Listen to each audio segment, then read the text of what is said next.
इस वीडियो में हम भारतीय न्याय संहिता के बारे में जानेंगे, आखिर है क्या। उससे पहले हम यानी बीएनएस के बारे में, उससे पहले हम आईपीसी के बारे में जानेंगे, क्योंकि आईपीसी से ही बीएनएस बना है, इसलिए सबसे पहले आईपीसी के बारे में जानेंगे।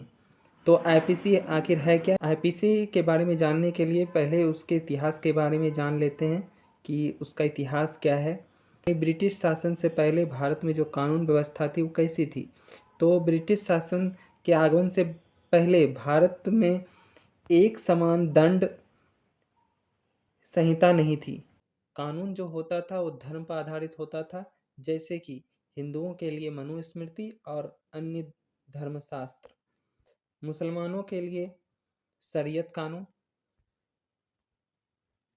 अलग अलग राज्यों, रियासतों और उनके राजा के द्वारा अपने नियम कानून बनाए जाते थे, जो कि एक और संगठित और असमान थी, जिससे न्याय में देरी, पक्षपात और भ्रम होता था कि हम लोगों में भ्रम रहता था कि हमें न्याय पर डाउट होता था, हमें न्याय मिला या नहीं मिला। तो इस तरह का अंग्रेज के आने के बाद जब अंग्रेज ने भारत में शासन स्थापित किया तो उन्हें एक स्पष्ट और समान कानून की आवश्यकता महसूस हुई। इसीलिए 1834 ईस्वी में ब्रिटिश सरकार ने भारतीय विधि आयोग, लॉ कमीशन ऑफ इंडिया की स्थापना की, जिसके अध्यक्ष लॉर्ड मेकाले थे।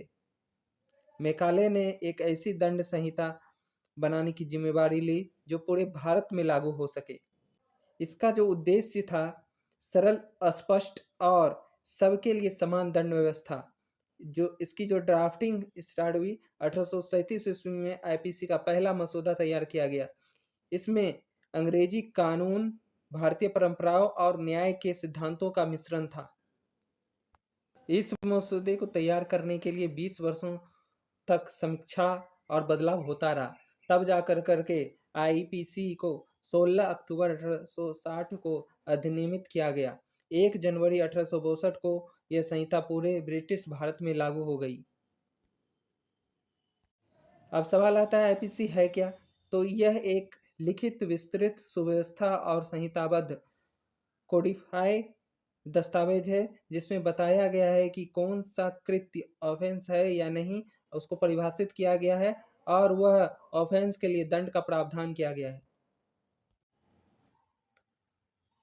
स्वतंत्र भारत और आईपीसी, जब भारत स्वतंत्र हुआ तब भी आईपीसी को भारत के संविधान के अनुच्छेद 372 के तहत मान्यता मिली। भारतीय न्याय संहिता बीएनएस का आगमन 2023 में भारत सरकार ने 3 नए विधेयक पेश किए गए, जिसमें एक हैं भारतीय न्याय संहिता बीएनएस, जो भारतीय दंड संहिता 1860 का स्थान ले लिया।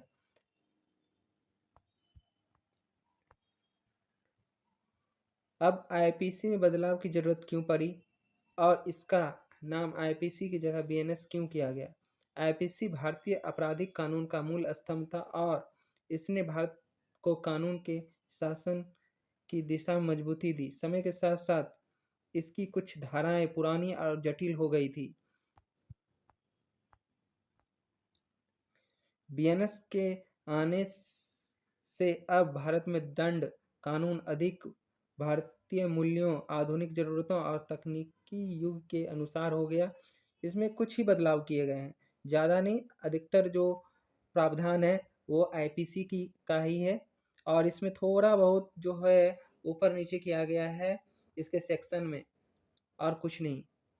इसका नाम आईपीसी से बीएनएस इसलिए किया गया क्योंकि भारतीय कानून का फोकस दंड देने की जगह न्याय देने पर किया गया और इस न्याय के लिए जो करना पड़ेगा वो किया जाएगा, यानी न्याय के लिए अपराधी को दंडित किया जा सकता है। और अब आता है कि बीएनएस आखिर है क्या। तो जो आईपीसी के बारे में सवाल आता है, बीएनएस आखिर है क्या। तो जो मैंने आईपीसी के बारे में कहा था कि आईपीसी एक लिखित, विस्तृत, सुव्यवस्थित, संहिताबद्ध दस्तावेज है, जिसमें बताया गया है कि कौन सा कृत्य ऑफेंस है या नहीं, उसको परिभाषित किया गया और वो ऑफेंस के लिए दंड का प्रावधान किया गया।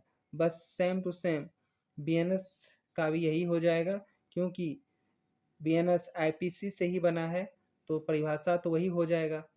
तो ये वीडियो में यहीं तक था, तब तक के लिए धन्यवाद।